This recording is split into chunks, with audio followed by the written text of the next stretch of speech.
When leaders are sleep deprived, they are 33% less empathetic. A good night's sleep starts the minute that you wake up. There's not any system in your body that isn't impacted by sleep deprivation. Your sleep deprivation is impacting the team's psychological safety and effectiveness of your employees. If you want to lead others effectively, first you must lead yourself. And the first thing is getting 7 hours of good quality sleep. Good morning, everyone, and welcome to yet another series of incredible talks organized by Edge, a private invite-only network of ambitious leaders, trailblazing professionals, and influential thinkers. Today's talk was special because I actually had to earn my place here to moderate it. Before the talk, I actually had to share my sleep data with our guest today, who only had to verify it and then allow me to interview her. Today's guest is a global expert in stress, sleep, and recovery with a PhD in human behavior. She advises the likes of McKinsey, the Australian Defence Forces, Olympic teams, and has co-authored studies linking sleep with resilience and how it can improve your leadership ability. She's also a founder of Biopsychanalytics, a company that develops methodologies for advanced human performance optimization. And that's really what we are all here together for, because all of us as leaders, as individuals, are always looking at how can we do more. And our guest today, Dr. Jemma King, is going to tell her that how she is going to sleepwalk you to becoming an amazing leader. So without further ado, welcome to the Edge event, Jemma. It is an absolute pleasure having you, and I'm glad we hosted this event on a morning and not in the night or evening. Thank you. And I was very impressed with your sleep scores, I might add. So well done. As leaders, as grown-ups, we all know how difficult it is to get good sleep, and we know how bad it is. And it is really something that we spoke about previously, is that it's the pillar, the foundational element of good mental and physical health. Because when you're tired, you don't feel like eating well. You crave salty, fatty, sugary foods. You don't feel like exercising. You don't feel like being nice to people and being socially connected. But what I know for sure, that leaders often, they will take for themselves. They'll make shortcuts for the benefit of their organization and their employees. And that typically comes from cutting short their own sleep. So today I'm going to be giving you a whole lot of tips, science-backed tips, a lot from my own research, that talks about how can you get good, efficient sleep when you don't have time. And I'm going to bring up a whole lot of little things that you might not know are actually impacting your ability to sleep well, that you don't know are impacting you. And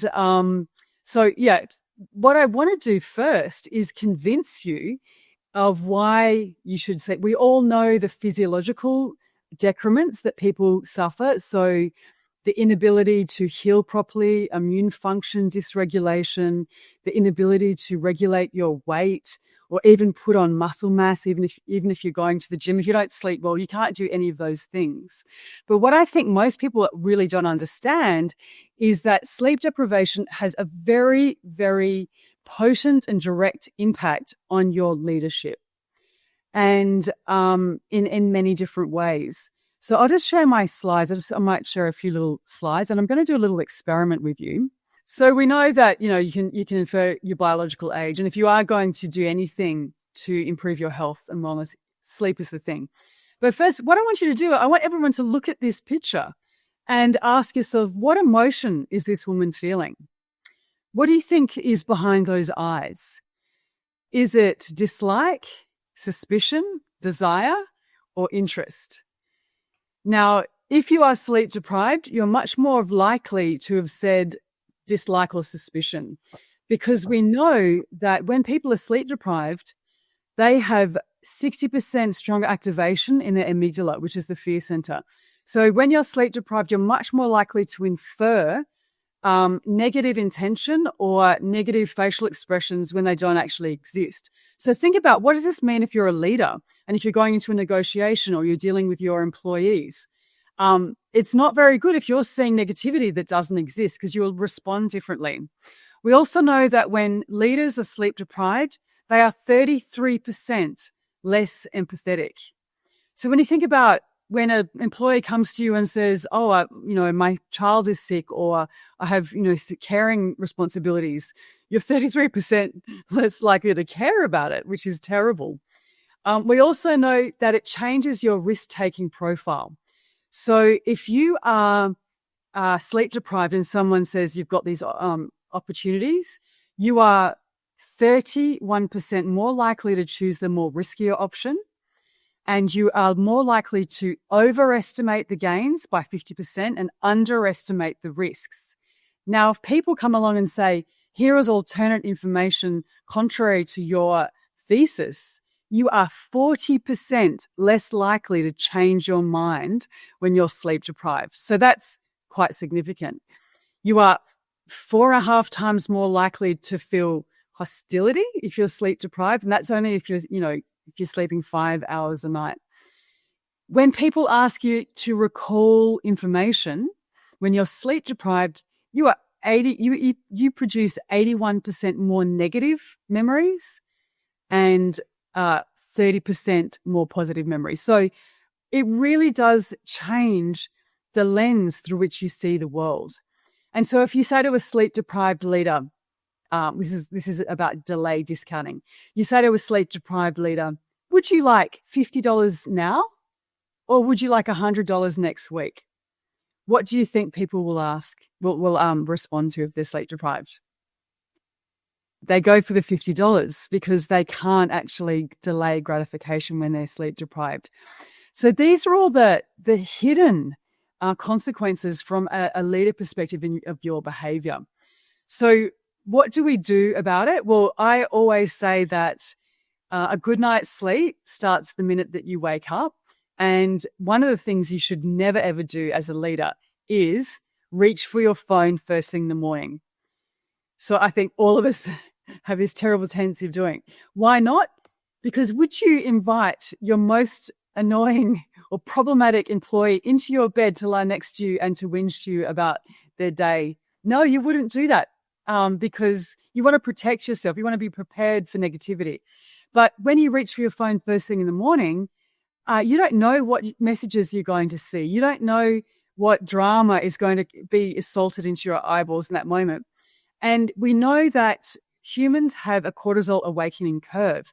So our cortisol, which is our major stress hormone, will go up 30 minutes post-waking and then will naturally decline throughout the day, which is what you want it to do.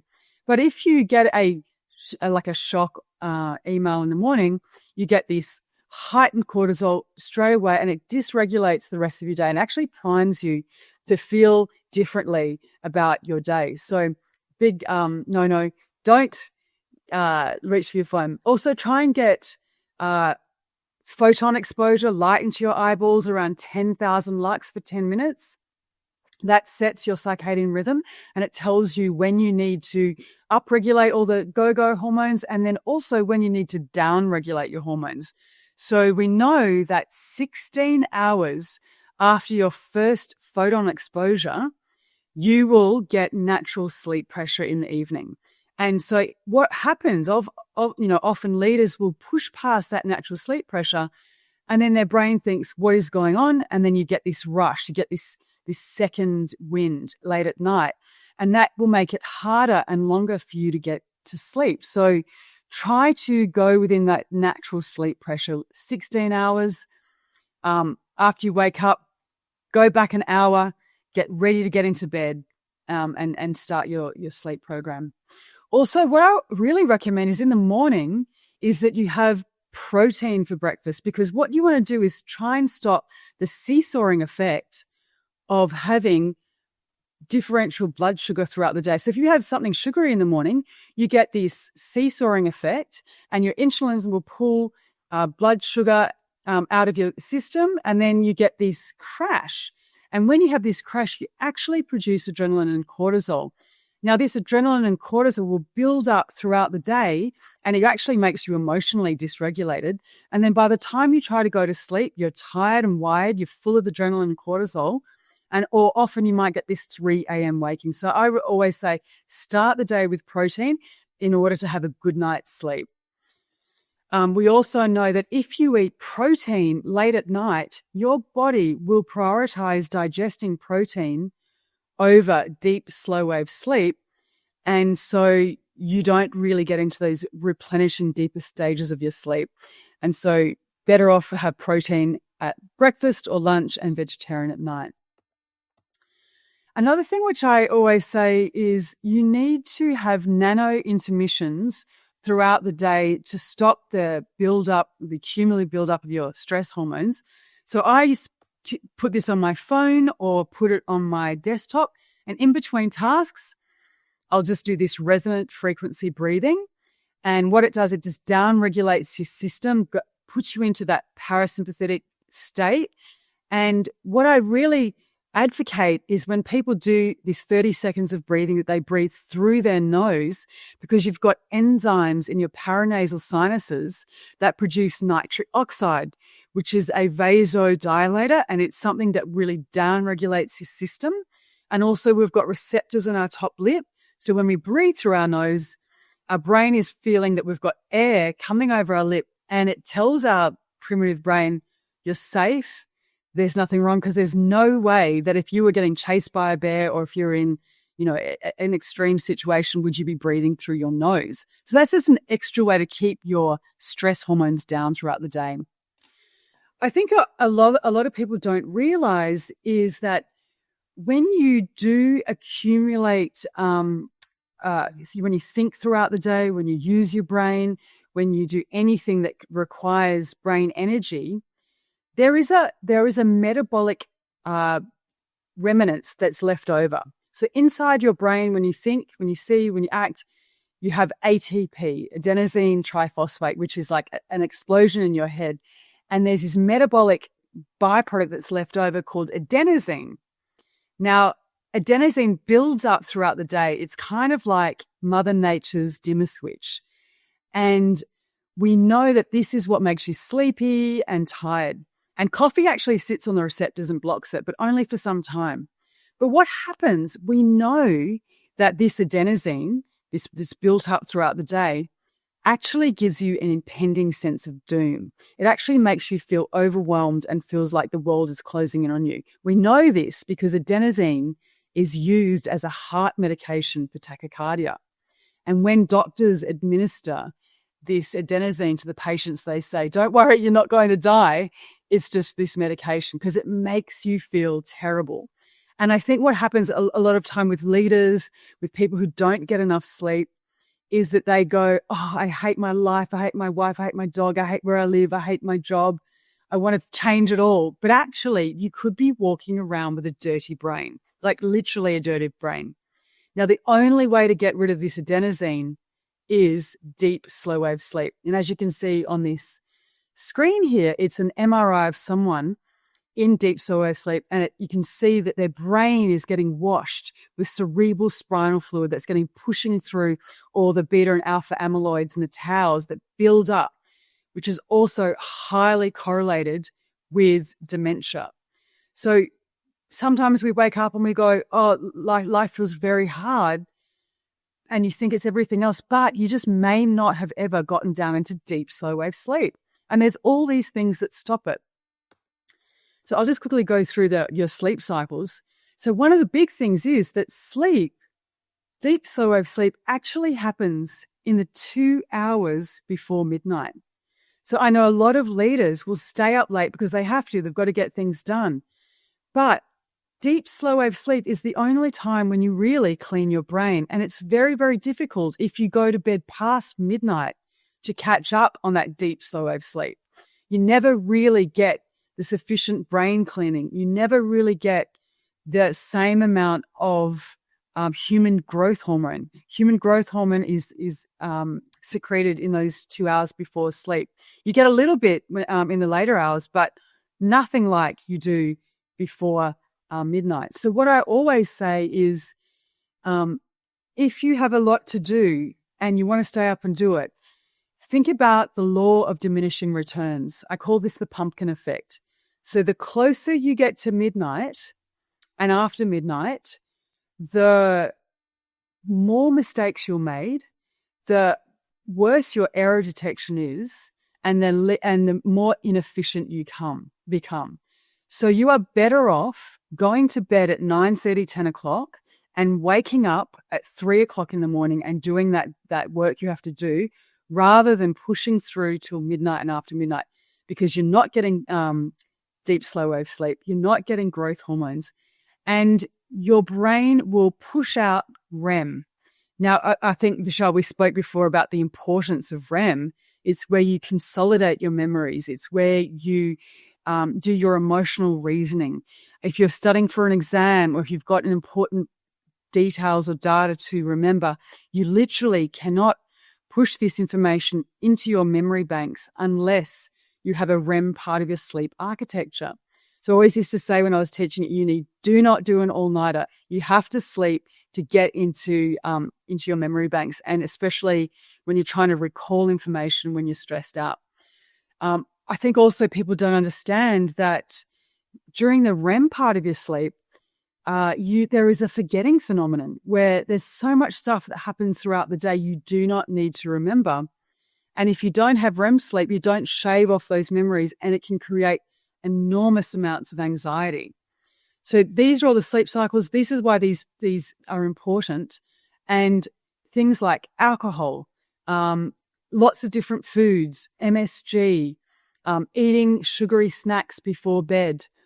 Eating sugary snacks increases your resting heart rate, and you sleep on average 26 minutes less than people who don't have sugary snacks before bed. So there's just some of the things that I really advocate. Make sure that you have a pre-sleep routine before you go to bed. There's a meta-analysis of over 5,000 sleep studies, and they said that a hot bath, 40 degrees Celsius, in the 1 to 2 hours before bed is one of the best things that you can do to get into deep, slow-wave sleep. Because your body needs to drop 2 degrees Celsius to get into deep, slow-wave sleep. So if you counterintuitively heat up your body before you go to sleep, your body will drop temperature and get into deep, slow-wave sleep. Another thing that people ask me is, when should I exercise? Exercise is incredibly important for deep, slow-wave sleep and efficient sleep. You should be doing cardio, but new research out of Whoop says you should not be doing heavy exercise in the 4 hours before bedtime, because it increases your cortisol and it increases your body temperature. So if you can, make sure that your exercise is before 4 hours before you go to sleep. And if you do exercise, make sure it is below 50% of your maximum perceived output. So gentle stretching, yoga, walks, calm swimming. There's some things that you should do. There's also another thing that you should be really aware of is that caffeine has a 6-hour half-life. So think back to what I said before. When you wake up, when you get photon exposure into your eyeballs, think 16 hours ahead, then minus 6 hours. That should be your last caffeine ingestion, whether it be from tea, from coffee, from any other caffeinated drinks. Do not have it within 6 hours of bedtime, or if you are, particularly sensitive to caffeine, make it 7 hours.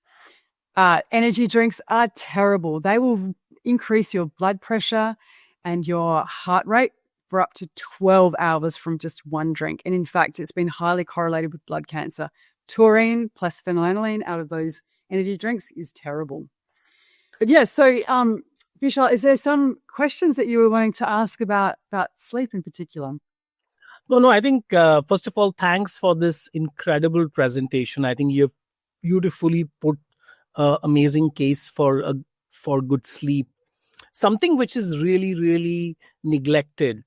And we are living in a society where there is this new term called 996, which is celebrated in China. It's working 9 a.m. to 9 p.m. for 6 days a week, which is Mhm. about 72 hours a week. And recently, one of the top industrialists in India also talked about 70-hour work week.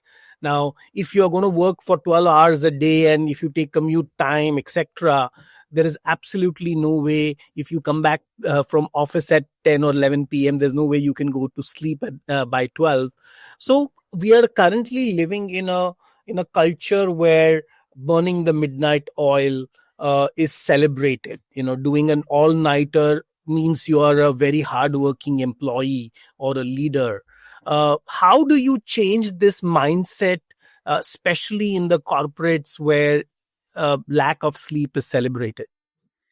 Yeah, this is a really good question. And yeah, we see that, sleep deprivation is almost like a badge of honor. But, more and more as the data is coming up, we realize that it's actually the opposite. So I would just like to ask yourself, would you let your employees come to work drunk, with 0.01, 0.05 even blood alcohol levels? You wouldn't do it. You wouldn't let them operate machinery. You wouldn't let them drive. You wouldn't let them make important decisions. But that's essentially what you're doing if you've got a sleep deprived workforce. They have the cognitive ability, the reaction time of drunk people. And I think that when you look at it from a cost benefit analysis or a risk perspective, it actually looks to be very expensive because of the propensity for injury, for burnout. We know that shift workers die on average 15 years earlier than non-shift workers. So I think if you are to do a cost benefit analysis over time and you see, if I have a sleep deprived workforce, what are the consequences? You'll see it's very expensive. There is a belief that I can recover from my sleep on the weekend. I will work, 14 hours or 15 hours and I can somehow catch up on my sleep. No, it's not true because the metabolic damage has already occurred. There's not any system in your body that isn't impacted by sleep deprivation. They're showing that even after one night's sleep, your immune function is somewhat compromised. You're not getting that growth hormone. Your ability to clean your brain, and then you've got high correlation with dementia and Alzheimer's. So it is not able. You're not able to come back from extreme sleep deprivation that you've occurred over the week. And so, yeah, I think if leaders don't care about their people, at least they should care about the bottom line. And we see more and more that people are realizing it's actually cheaper and much more advantageous for long-term prospects to have a well-slept sleep force. Just to in addition to this, right? So is there a simple metric to figure out that sleep is actually affecting you or your productivity? Because a lot of people are also, let's say, on bed for 8 hours, but they're not sleeping. Being on bed is different than being asleep. So are there any early signs which people should look out for themselves or from people around them, that is sleep really affecting somebody else's performance? Yeah, I think if you can afford it, I would really recommend getting, biometric capture devices, tracking devices. So Whoop, Aura for really determining where your workforce is.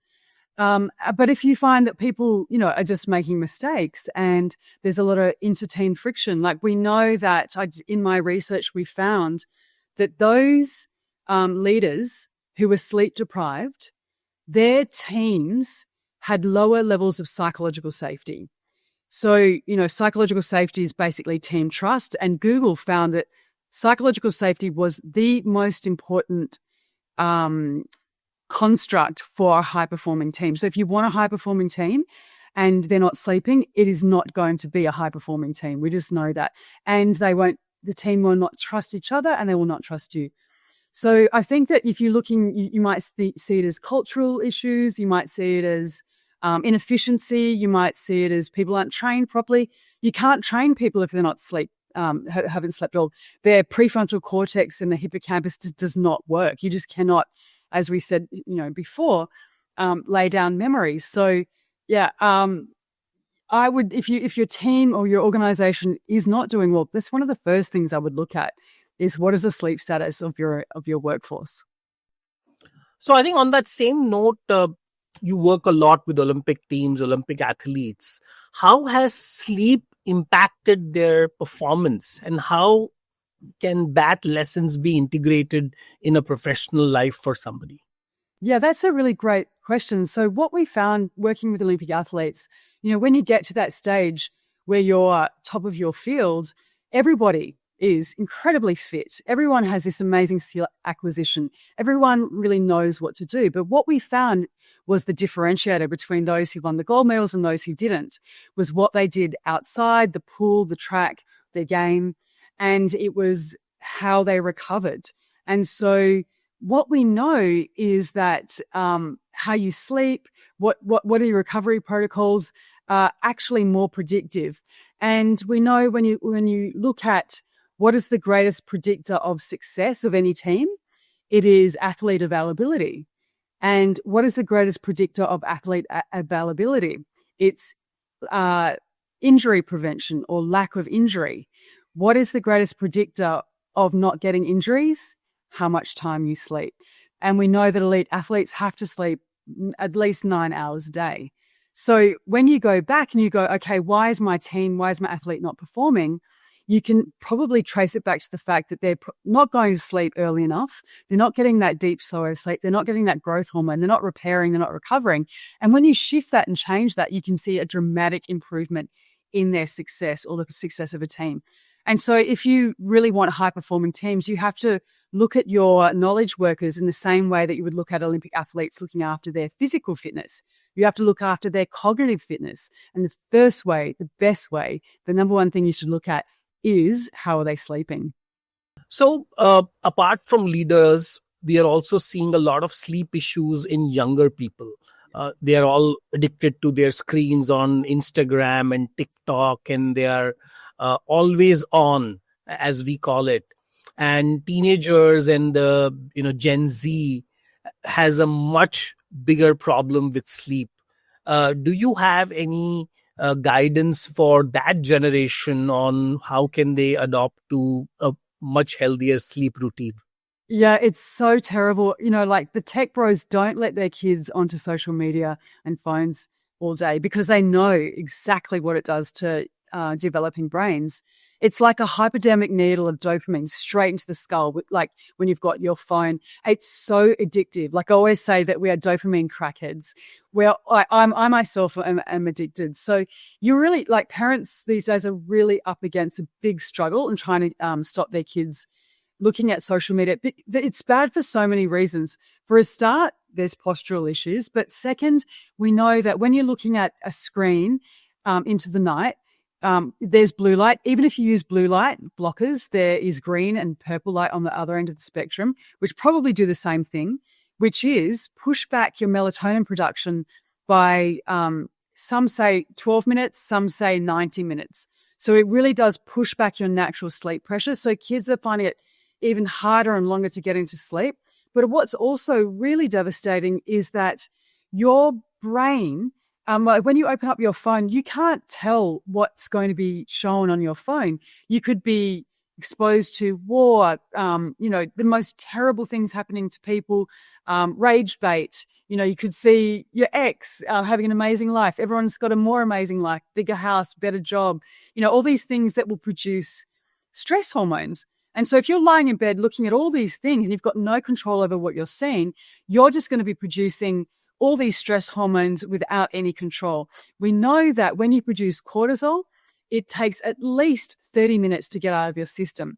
So if you go, okay, I'm going to go to sleep, but you've just been activated by your phone and it takes you 30 minutes to get to sleep, and then you're still not asleep after 30 minutes, and then you get more upset, you produce more cortisol, you can get into this really bad downward spiral where you're still lying awake at 2 a.m. And as kids, I keep banging on about that point that you need that growth hormone before the hours of midnight. And so this is super essential for children. So children, we're now seeing in many, many Western cultures that they are shorter than their parents. They're living less than their parents. Their health outcomes are worse than their parents. And I really do hold, social media and phones and electronic devices, to blame for this. So what you can do in your house, if you want to change this, you can get a timer that you hook up to your modem, and that modem will automatically the power to it will turn off at 9:30, right? And so put the modem away somewhere very hard to get to, up in a high cupboard behind cords. So when the modem does turn off and everybody's social media goes off, make sure their data's not on, or the Netflix goes off, and you get up and you go, oh, I want to go turn the modem back on. Your adult brain will kick in. You'll go, you know what? I actually need to go to bed. Or you say to the kids, come on, do you want your legs to grow longer? Do you want to have beautiful skin? Do you want to have long hair? Do you want to be fit? Do you want to be fast? Do you want to be smart? And then you kind of subscribe to the kids in the things that they care about. And then they go, okay, you're right, Mum, I'll go to bed. So you've got to build in these mechanisms to stop yourself from just rolling through to the next Netflix or rolling through, social media, because it is actually devastating. So a lot of people, especially people in the tech world, business, have a lot of travel, whether it is within the country or even within time zones. And even for me, sometimes when I do time zone travel, especially from west to east, jet lag really hits badly, and that kind of completely destroys almost a month of your sleep cycle. So do you have any advice for people who travel extensively, and how can they improve their sleep? Yeah, I travel a lot. Back and forward, and honestly constantly in a state of sleep deprivation. So I've got a lot of first-hand experience. So if you can, try and get on the time zone before you leave.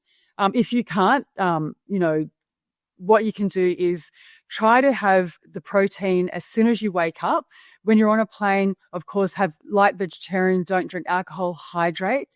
When you arrive at that location and you're utterly exhausted, what you should do is try and do cardio exercise. And if you can, and if you've got a meeting and you're absolutely sleep deprived, get into a cold shower. I've just done a huge study with Wim Hof. We looked at over 400 knowledge workers, and we looked at, does the Wim Hof method, which is cold exposure and breathing, increase your cognitive performance? We found yes, it does.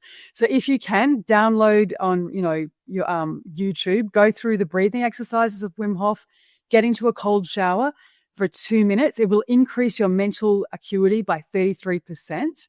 If you can't do that, and you somehow can get a bowl of iced water, put your face into that iced water. You've got a lot of thermoreceptors on your face, so that will activate your adrenaline and will increase your mental alertness. Another thing that you can do if you're really exhausted and you have to go to a meeting, get your phone and then put your your torch on and shine it into your eyeballs. If you do have the time, get some cello tape, put it over the back of your phone, color it in with a blue Sharpie, and then bang that light into your eyeballs right before your meeting. That will, increase your circadian rhythm in that right direction. Also, if you're sitting in a meeting and you're exhausted, flick underneath your chin. You've got all these receptors down here will actually activate adrenaline. If you can nap, I really recommend that you only have a 20-minute nap.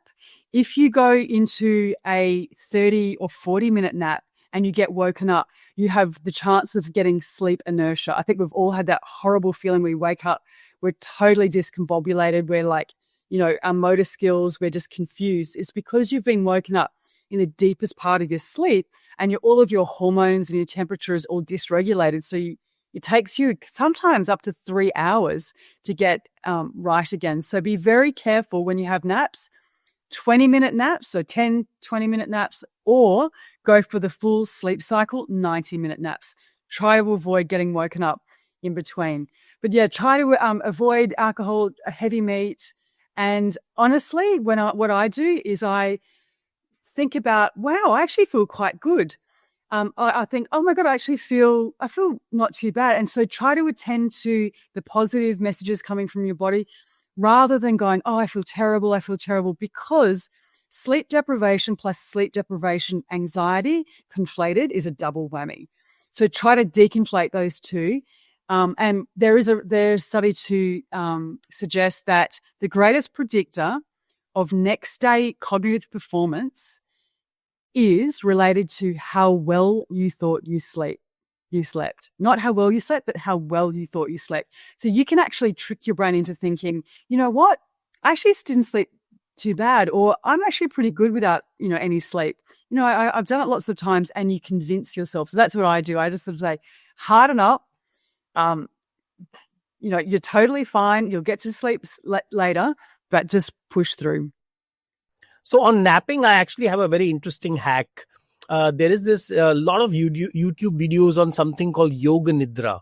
Yes. It is, it's about 15-20 minutes. You can just play that audio and it kind of does a body scan, and you kind of do it for roughly 20 minutes. And that's a great way to get a nap. And people listening out there must try yoga nidra. It's incredible. Yeah. And another name for it was popularized by Professor Andrew Huberman. It's called non-sleep deep breath. NSDR. Yeah. NSDR. I know that. I forgot another thing. So there's a paper that's just come out in Nature Scientific Reports. And if you are sleep deprived, it's shown that creatine does actually increase your mental acuity, your verbal reasoning, your mathematical ability. So if you take 0.35 grams per kilogram of body weight in the 3.5 to 4 hours before you need to perform, it has a very statistically significant positive effect on your mental performance. And this effect will last for 9 hours. So that is 0.35 grams per kilogram of body weight of creatine, any creatine from the supermarket. Make sure it's a good brand. And you take it when you wake up. So by the time you go to your meeting, you should be functioning at a much higher rate, and it will last for 9 hours. So yeah, that's a great hack. Creatine, of course, is very good. And when you combine that with BCAAs and even protein, it kind of, really enhances it. A lot of people out here, we are getting a lot of questions, first of all, on this chat. That's truly incredible. One very interesting question talks about somebody whose brain is constantly running, right? They're basically trying to sleep, but still cannot sleep because the brain doesn't shut off, and they're always analyzing something. So any tips for people who are on bed but can't sleep? Yeah, so I've got 2 tips for people who have what we call monkey mind. So what you should do, you should be very disciplined about what you let run around in your head when you're lying down, because your brain cannot differentiate between imagining something and seeing something. So if you're lying in bed thinking about work or, that argument or tax or all these things, your brain thinks, is this actually happening? Is this dangerous or not? And so your body's a prediction machine and will think, should I lie here just, unprotected, maybe a bear, maybe something bad's going to happen, or should I just produce a few stress hormones? And of course, your body will opt for producing the stress hormones. So what you've got to do is say, I am not allowed to think about anything stressful when I'm lying in bed, tax, kids, relationships, work, whatever. But what does your brain do if you say, don't do that thing? It's like, you don't want to think about that thing, and you like turbo think about that thing. So I always say you can't give up something, you've got to take up something.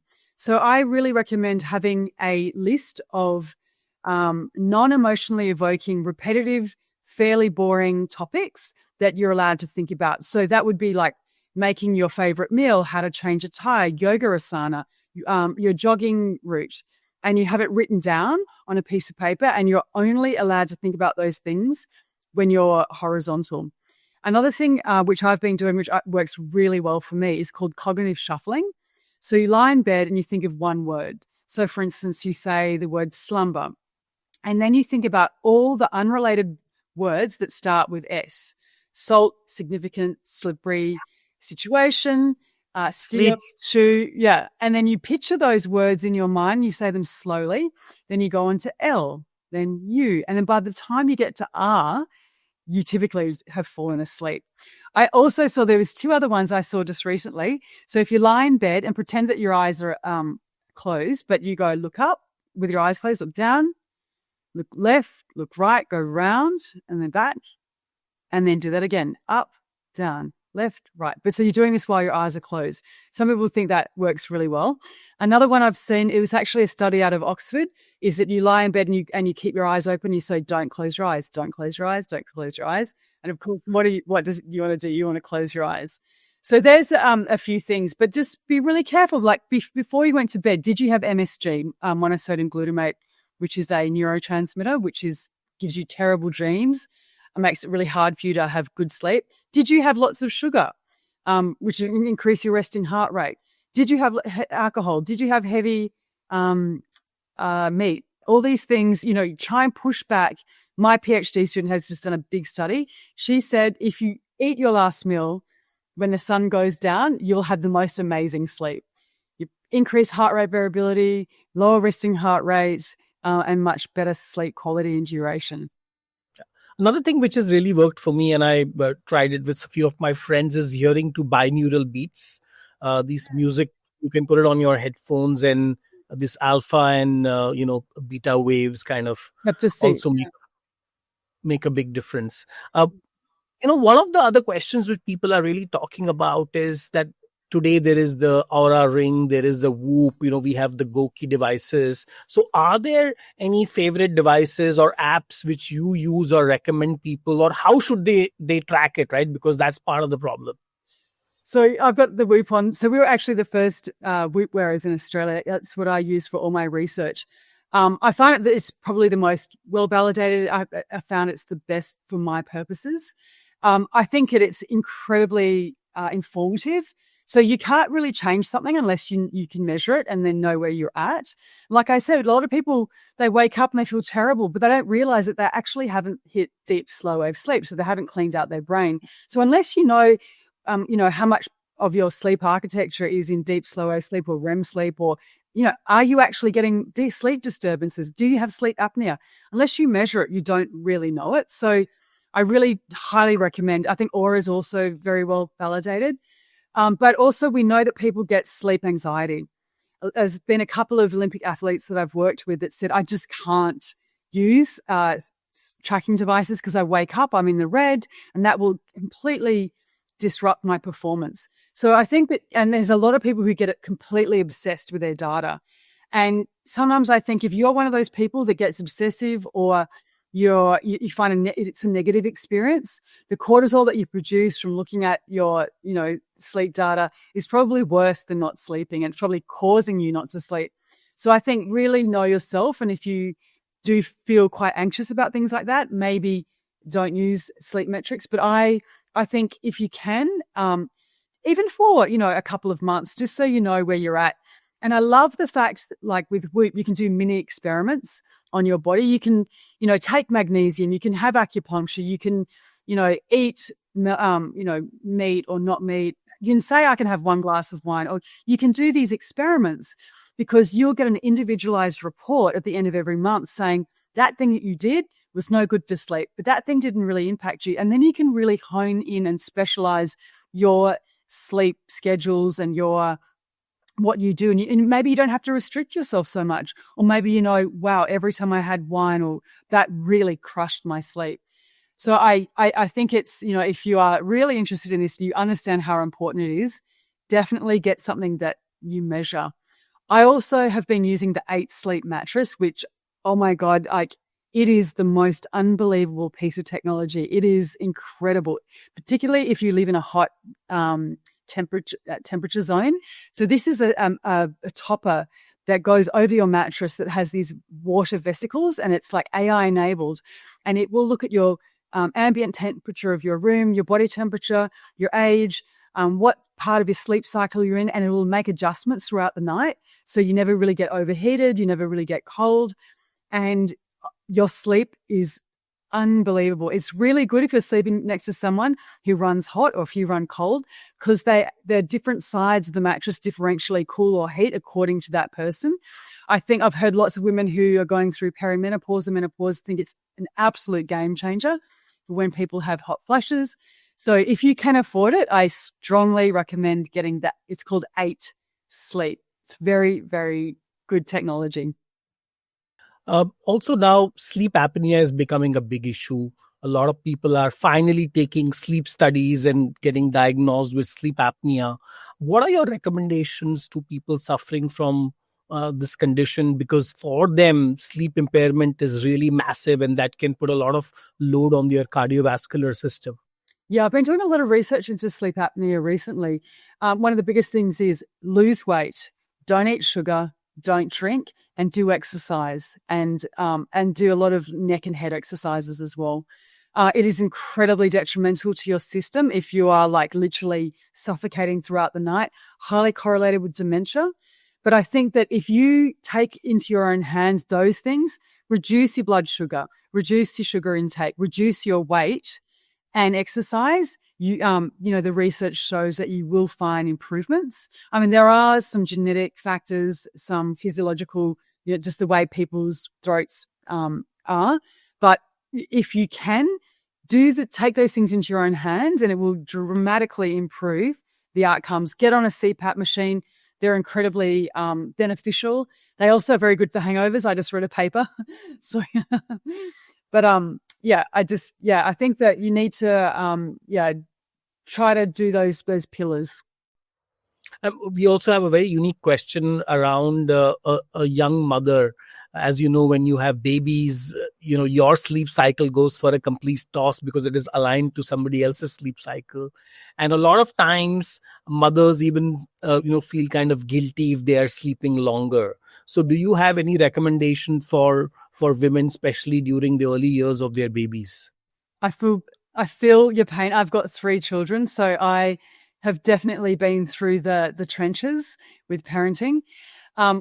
Very much learn how to nap if you can. Be very careful because a lot of postnatal is actually sleep deprivation masked.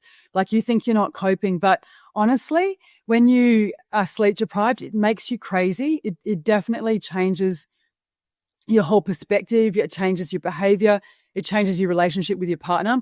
I just read a really interesting paper and it said very, very sleep deprived women, they get this kind of narrowing myopic focus where they only hear the sound of their baby to the detriment of their ability to attend to their partner. So they did experiments and they had very sleep deprived mothers or just moderately sleep deprived mothers. Those mothers who were very, very sleep deprived, when they heard their baby cry and then their husband called out, they literally could not hear their husband. Like they literally had the inability to hear anything but their child's cries. So if you are a partner of a woman who is has a young baby and is sleep deprived, if you want to have more attention and more love and more a better relationship with your partner, help her out. Move closer to the grandparents. If you can afford it, get help.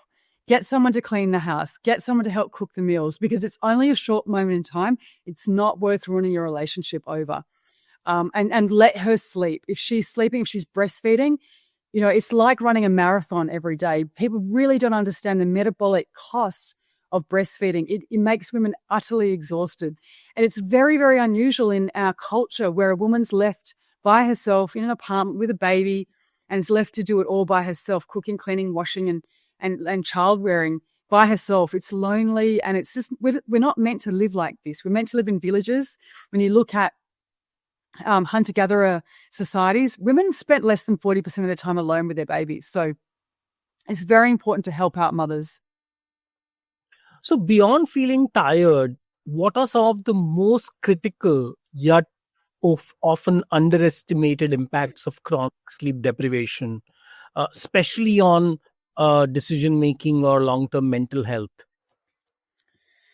It changes your perspective on the world. You actually see the world differently when you're sleep deprived. You actually see the world as dangerous. You see people, you're more suspicious. You're less generous. You don't want to share. Excuse me. You feel depressed. You're more likely to get sick, get cancer. It takes you longer to heal. Your relationships suffer. You're less likely to be able to manage your weight. People who are overweight sleep on average 70 minutes less than normal weighted people. So it really impacts every single part of your entire life. Wow, that sounds really serious. Uh, from a leadership perspective, of course, leaders are themselves not having great sleep, and that is percolating down the organization. Is there any kind of benchmark study which can be done? For example, for diabetes, there is an HbA1c test, or there is a BMI test. Is there some kind of a measurement which people can use to identify that is my organization suffering from sleep deprivation, and can I work to solve it?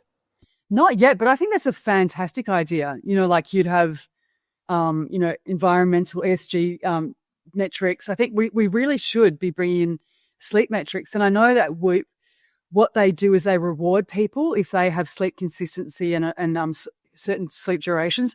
And there's a lot of very forward-thinking organizations that are doing this, where they're putting, measuring devices on their employees, and they're actually fiscally rewarding people who, get to bed early and have sleep consistency. We know that sleep consistency is incredibly important. We did a big study with the US Army Arctic Warfare Group up in Alaska, and we found that those individuals, those soldiers who went to sleep within the same 15, 20-minute window were more resilient, and they were less homesick. So going back to your question, there isn't a measure, but universally, humans need on average 7.5 hours sleep. There's some less and some longer. Anything over 9 hours, and we know that that's correlated with other issues. So you really should be within that window. There are some people who have won the genetic lotto, and they have the DEC2 gene, and these people only need to sleep about 4 hours a night. And what we see, there's an overrepresentation of these people who are CEOs, generals, people who are in entrepreneurs.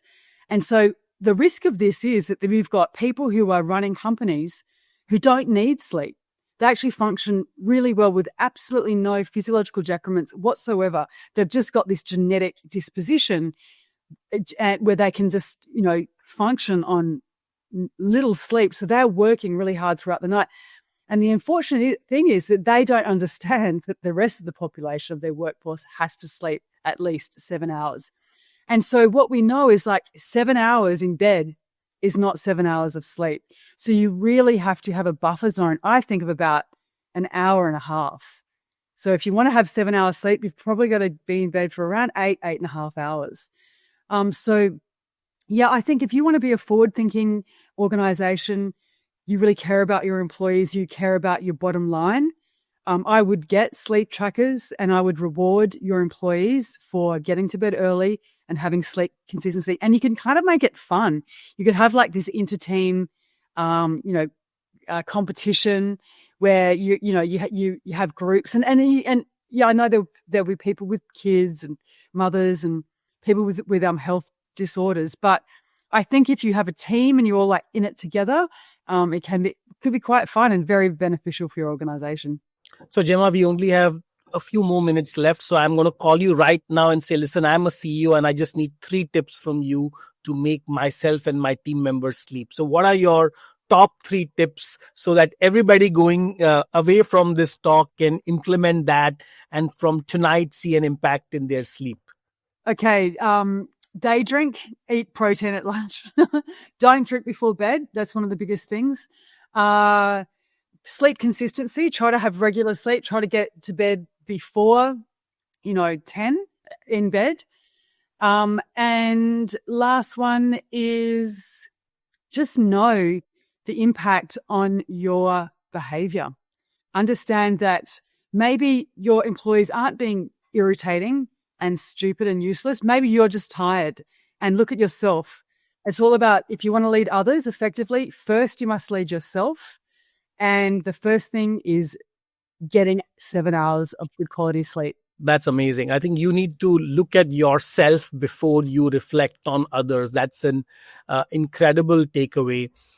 I think deprivation is highly contagious. When you are sleep deprived, you produce cortisol, and cortisol is infectious. People pick it up, and their own amygdalas will activate. Their fear centers will activate just by being around you. when you produce cortisol. So know that your sleep deprivation is impacting the team's psychological safety and effectiveness of your employees. Uh, Believe me, Gemma, it was an absolute pleasure to host you on this amazing and very, very important talk.